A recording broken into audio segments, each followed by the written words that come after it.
നമസ്കാരം. Raf talk ഫുട്ബോളിലേക്ക് അവർക്കും സ്വാഗതം.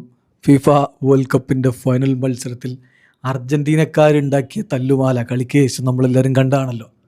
അതായത് കളി കഴിഞ്ഞിട്ട് എന്തൊക്കെ സംഭവങ്ങളാണ്. പരേഡസ് എടുത്ത് എറിക് ഗാർഷ്യയുടെ കഴുത്തിൽ പിടിക്കുന്നു, അതുപോലെ ഗാവിയെ പിടിച്ച് WWE സ്റ്റൈലിൽ നിലത്തിട്ട് അടിക്കുന്നു. കഴിഞ്ഞില്ല റോബർട്ടോ അയാൾ ആരാണ്? കോച്ചിങ് സ്റ്റാഫാണ്. എന്നിട്ട് അയാളെ പോയിട്ട് അപ്പുറത്ത് നിൽക്കുന്ന ഡാനിയോൽ മോയുടെ ചെകിട്ടത്തടിക്കുന്നു. കോച്ചിങ് സ്റ്റാഫിൻ്റെ പണി.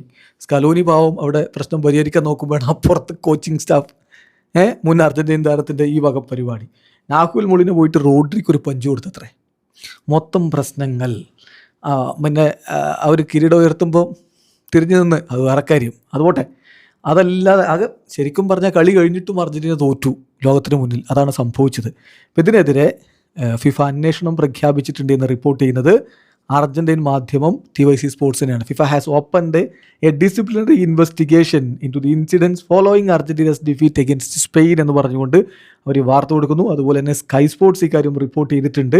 വളരെ കൃത്യമാണ്. ഫിഫ ഇതുമായി ബന്ധപ്പെട്ടിട്ട് അന്വേഷണം ആരംഭിച്ചിട്ടുണ്ട്. ഫിഫ ഇതിൽ റഫറിയുടെ റിപ്പോർട്ടിൻ്റെ അടിസ്ഥാനത്തിൽ വിവരങ്ങളെല്ലാം ശേഖരിക്കും. അത് ശേഖരിച്ചിട്ട് കൂടുതൽ വിവരങ്ങളിലേക്ക് പോവേണ്ടതുണ്ടെങ്കിൽ അവർ ആ കാര്യവും നടത്തും എന്നാണ് ഇപ്പോൾ ലഭ്യം. അതായത് കൂടുതൽ ഡീപ്പായിട്ടുള്ള ഇൻവെസ്റ്റിഗേഷനിലേക്ക് പോകേണ്ടതുണ്ടെങ്കിൽ അതും ഫിഫ നടത്തുമെന്നാണ് റിപ്പോർട്ട്. ഓൾറെഡി ഫിഫ ബോഡി, അതായത് ഗവേണിംഗ് ബോഡി, ഈ കാര്യം കൺഫേം ചെയ്തിട്ടുണ്ട്. അർജൻറ്റീനയുടെ പ്രവൃത്തികൾ അതിരുവിട്ടോ എന്നുള്ളത് എന്തായാലും പരിശോധിക്കും. അത് കഴിഞ്ഞ് വേരിയസ് സാങ്ഷൻസ് വരാൻ സാധ്യതയുണ്ട്. അർജൻറ്റീൻ താരങ്ങളും അർജൻറ്റീൻ ടീമിനും വ്യത്യസ്തമായിട്ടുള്ള നടപടികൾ, ഫൈനുകളോ വിലക്കോ ഒക്കെ വരാൻ സാധ്യതയുണ്ട് എന്നുകൂടി ഇപ്പോൾ കൃത്യമായിട്ട് TYC സ്പോർട്സ് റിപ്പോർട്ട് ചെയ്യുന്നു. FIFA will investigate the behaviour of the Argentine national team which could face various sanctions എന്നാണ് റിപ്പോർട്ട്. വീഡിയോ അവസാനിക്കുന്ന ഫുട്ബോൾ ലോകത്ത് കൂടുതൽ വിശേഷങ്ങളുമായി റാഫ് ടോക്സ് എടുത്താം.